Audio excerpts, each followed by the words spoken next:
few dead birds and some out-of-place flowers, I was doing pretty well. I work for the ATI Management Bureau. Our motto is In Aeternum Felicitas Vindictio. Translated roughly, that means defending happily ever after.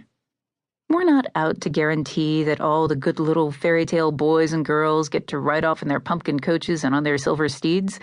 They've been doing that just fine since the dawn of mankind. They don't need any help from a government-funded agency so obscure that most people don't even suspect that we exist.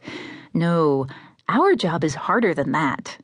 Fairy tales want to have happy endings, and that's fine for fairy tales, but they do a lot of damage to the people around them in the process. The ones whose only crime was standing in the path of an onrushing story. We call those memetic incursions. And it's our job to stop them before they can properly get started. When we fail, most people don't hear about that either. But they do hear about the deaths. There's no dress code in my office, not even for the field teams, since many of us have reasons to avoid the more common suits and ties. I still like to keep things formal. I pulled a plain black suit out of my closet, selecting it from a rack that held 10 more, all of them virtually identical.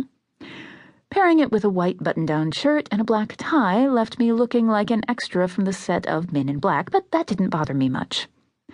Clichés are relatives of the fairy tale, and tropes aren't bad. They go with the territory.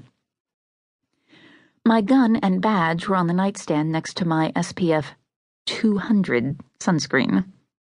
I scowled at the bottle. I hate the smell of the stuff. It smells like a shitty childhood spent locked in the classroom during recess because the school couldn't take responsibility if I got burned, but also like trying to find the right balance between flesh-toned foundation and sun protection. None of that changed the fact that if I went out without lathering up, I was quickly going to change my complexion from Snow White to rose red. Lobster is not a good look for me. My phone rang as I was finishing the application of sunscreen to the back of my neck. I glanced at the display. Agent Winters. "Answer," I said curtly, continuing to rub sunscreen into my skin. The phone beeped, and Sloane's voice demanded, "Where are you?"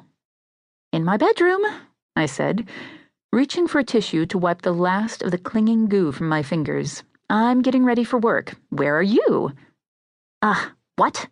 Are you stupid or just stupid? Or maybe you're stupid. I haven't decided. Have you checked your texts this morning?" I paused guiltily. I hadn't taken my phone into the bathroom while I showered, and I could easily have missed the chime that signaled an incoming text. Let's say I didn't to save time. What's going on? "We have a possible 709 kicking off downtown, and management thought that maybe you'd be interested in, I don't know, showing the fuck up?" Sloane's voice dropped to a snarl on the last few words. "Piotr sent everyone the address 10 minutes ago. Most of the team is already en route." Full incursions are rare. We usually get 1 or 2 a month, at most. Naturally, this one would kick off before I'd had breakfast. "I'll be there in 5 minutes." I said. "You don't even know where—" "Goodbye, Sloane." I grabbed the phone and hit the button to hang up on her with the same motion, pulling up my texts as I bolted for the door. Even obscure branches of law enforcement can break the speed limit when there's a good reason, and is Snow White starting to manifest downtown?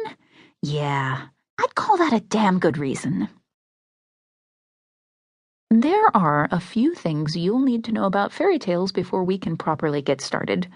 Call it agent orientation or information overload, whatever makes you feel more like you'll be able to sleep tonight. It doesn't really matter to me. Here's the first thing you need to know. All the fairy tales are true. Oh, the specific events that the Brothers Grimm chronicled and Disney animated may only have happened once in some kingdom so old that we've forgotten whether it ever really existed.